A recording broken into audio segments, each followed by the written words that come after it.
Hey, good morning, everybody. Welcome back. Our next presenter is Barbara Lamb. I think many of you may know Barbara, but I want to tell you just a couple things. You know, she is a very special lady.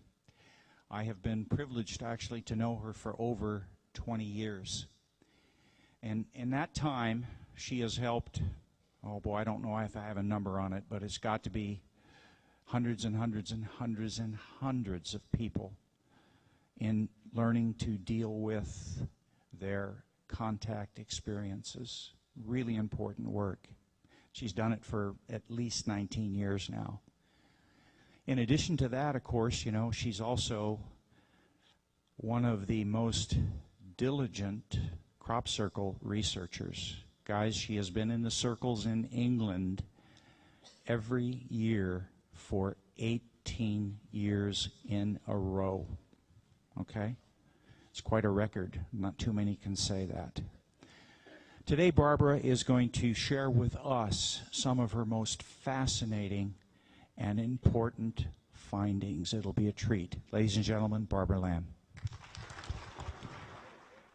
Thank you. Thanks, Bob. Thank you. Hi, I need a booster step. like everybody, or most everybody here, except nice tall people. That was a nice introduction from Bob, and I want to thank you both, or all, very much for being here. And it's such precious material, I think, that is to be shared about people who are having the extraterrestrial encounters. And there have been now about 660 different people I've regressed to these encounters, and some people have been able, because they live close to me, they've been able to come for many regressions. And some people I meet just once for a regression, such as in an experience like here at the UFO Congress. But anyway, we have learned so much about this phenomenon, and there's so much more to learn, I'm sure. I'm going to be starting by showing you some slides here, and to give a quick run-through first about many, many different types of extraterrestrial beings. This scene is a very typical thing that happens if somebody is driving along the road, particularly at night, and they see an orb of light or a disc or light shining down from above, or they have a beam of light following them and coming in through the back window, as sometimes happens. And then the car motor begins to slow down and the person thinks, oh, what's going on? I better pull off the road. Good thing they do. And then they notice that with the car motor completely stopped, that they seem to be noticing a lot of light, typically ahead of them. And the light is sort of diffuse.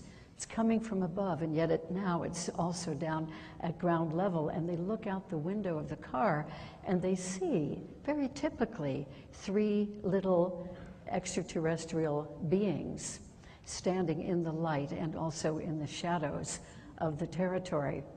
And so this is a typical thing that people will see at the beginning of an experience.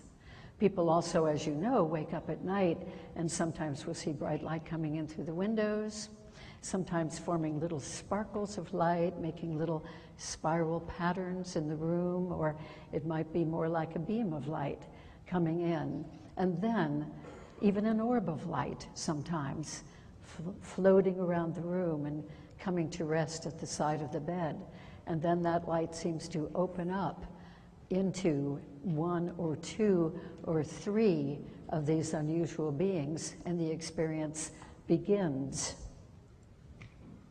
And this is what people often will see, particularly in their bedrooms at night or outdoors in the car situation, beings that look very familiar of this type. And there are many different types of the little grays, different sizes, different shapes, different heights. And yet this is a very typical one.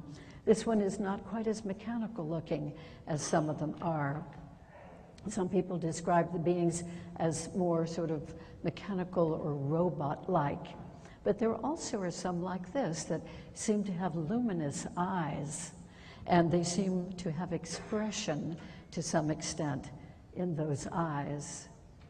We've all heard of the case of Betty and Barney Hill, and this is an artist's depiction of one of the aliens who met with Betty Hill, and she described in great detail to the artist.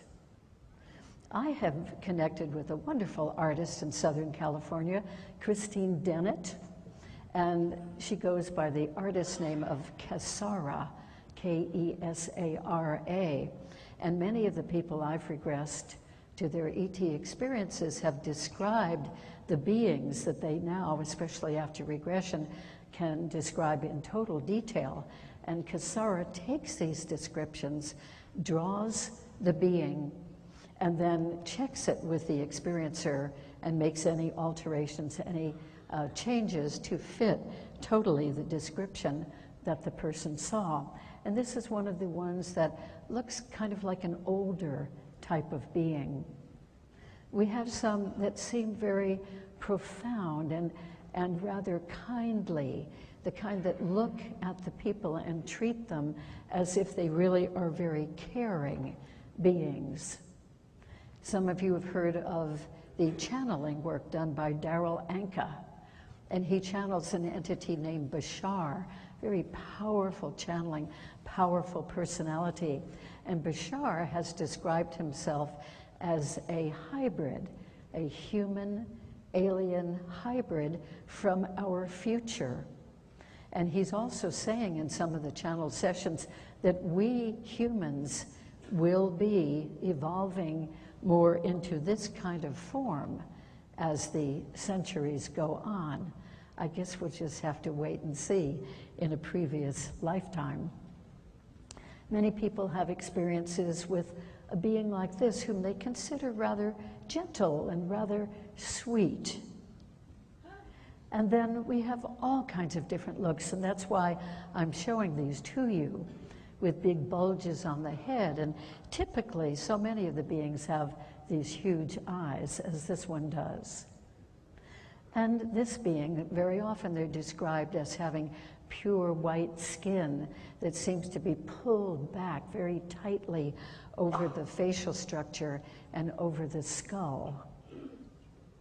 And this type with the big head, the large head protruding in the back, and of course the big eyes as well. And this being, one of my clients really liked this being and called him my little friend. He had many experiences with this being, and this being sometimes had instruments because he would do some poking and probing and DNA samples and skin samples and fluid samples. But he also had an object such as you see right here that he's holding that's more like a wand. And that wand, the being used very often for healing problems with this particular experiencer and no doubt with others. Various looks, various descriptions, lots of types of ETs, and some very tall beings with very long necks and kind of little bulges and corrugations in the neck. Very often they have slightly different shaped heads. And so far, and for a while, we will see some that don't ever seem to have any hair, although eventually we'll get to some of those. And this being is very tall, probably 8 feet tall, maybe even 8.5 feet tall. And she doesn't look like she'd be particularly friendly and loving, I don't think. But the people who've experienced beings like this say that she is extremely caring, and this type of being often is seen holding the hybrid babies, half ET, half